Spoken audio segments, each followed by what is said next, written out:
Hi, and welcome back to another episode of Let's Ask Tom. So today we have a question from Daniel, and Daniel would like to know, hey Tom, do carbohydrates make you fat? Short answer, no. If you eat over the amount of calories you should per day, depending on activity and how many calories you burn, you store it as body fat. But do carbohydrates make you fat in particular? Because people say, hey, watch the carbs, it's got too many carbs. And the low-carb diets that are so popular. Yeah, and there's no benefit of high carbs versus low carbs in the diet with fixed protein. Even the kind of carbs that you're eating? Not really. It's not the healthiest to sit around and live on Little Debbie treats. But people do. But granted, because that's fat and it's also a lot of sugar. A lot of sugar. Yeah. There's a thing. One of the things we burn daily it's called the thermic effect of food, and when you eat the different macronutrients, it takes different levels of calories to burn and digest them. So the highest is protein. Okay, of first importance. That's what protein means. So the highest thermic effect is eating protein. Like you have 3 chicken breasts. That takes a lot of energy to burn that. Mm-hmm. Then second would be carbohydrates, and third would be fat. The fastest conversion, or the most efficient conversion to body fat, is dietary fat, not carbohydrates. Now, they used to study this and look at rats. And rats are a little bit different than humans. They look differently. Sometimes they do. And and they have a method of their bodies can convert carbohydrates to fat rather rapidly and more efficiently because they have shorter lives. And they scurry around.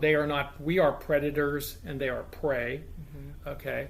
And so that's the basic idea behind it. So they can convert, and it's called de novo lipogenesis, and they can turn carbohydrates into fat more efficiently. In humans, it's rare. Can it happen? Yeah. And it happens on a nearly all carbohydrate diet.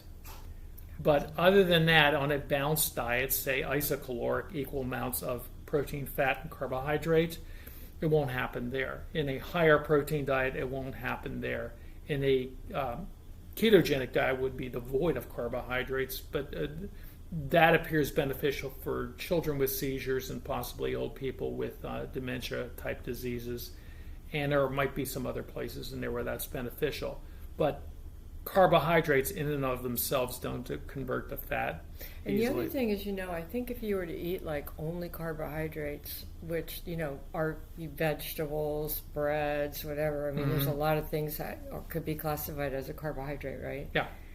So if you eat all carbohydrates, my feeling is you would continually be hungry all the time because you're just not getting that protein that your body needs. Mm-hmm. And so you would just feel hungry all the time and eat more and more calories to make up for that. Here's the funny thing is they always point towards protein as having the most satiety. When you eat it, you eat a steak, you don't want to eat a whole lot more because it's rather filling and hard to digest, and it satisfies you. But on the satiety scale is also a baked potato. Mm-hmm. A baked potato, if you have a piece of fish and a baked potato, there's tremendous satiety in a baked potato, which is a carbohydrate. Mm-hmm. And so that scale, yeah. But if you're just living on dishes of candy and cookies and things like that, there's going to be a tendency for people to eat more calories than they need and not getting enough protein. I think when your body is not getting everything it needs, it does turn on this something in your body tries to eat a few more calories. Yeah, and it doesn't know it. It just sends out a hunger signal. Yeah, and those hunger signals, as we know from the research around GLP-1s, is people have food noise. For myself, it's I have a lot of food noise. For myself, I never get it. And doesn't mean I'm not hungry. That's not a different thing. But you eat a lot of protein. That's people could eat dinner, and then an hour after dinner, they go, oh, there's a meringue pie in there. I'm going to have a slice of that.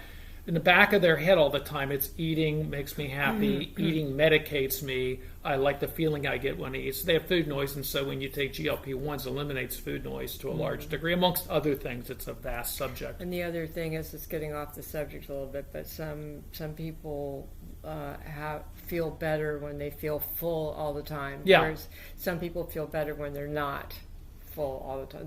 They like to feel like they're like kind of light and not so full all the time, whatever. So. Or you could just order 2 meals and put one in your purse for the next day. That can happen or too. an hour later.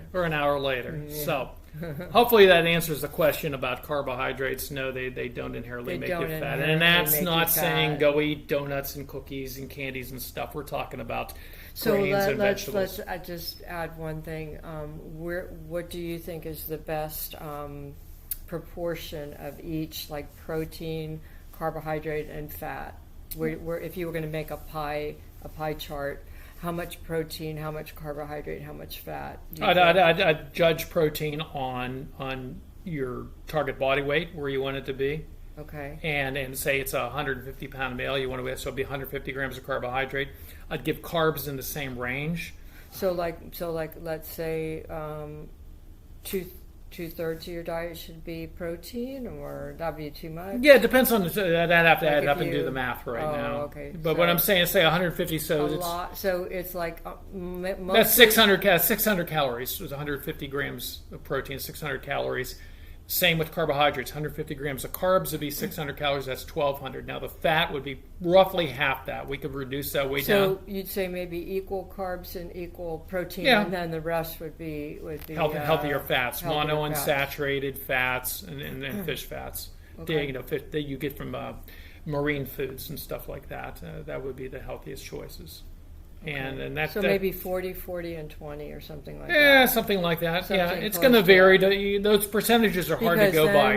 Maybe then you can curb your hunger a little bit and also be getting all the nutrients that you need.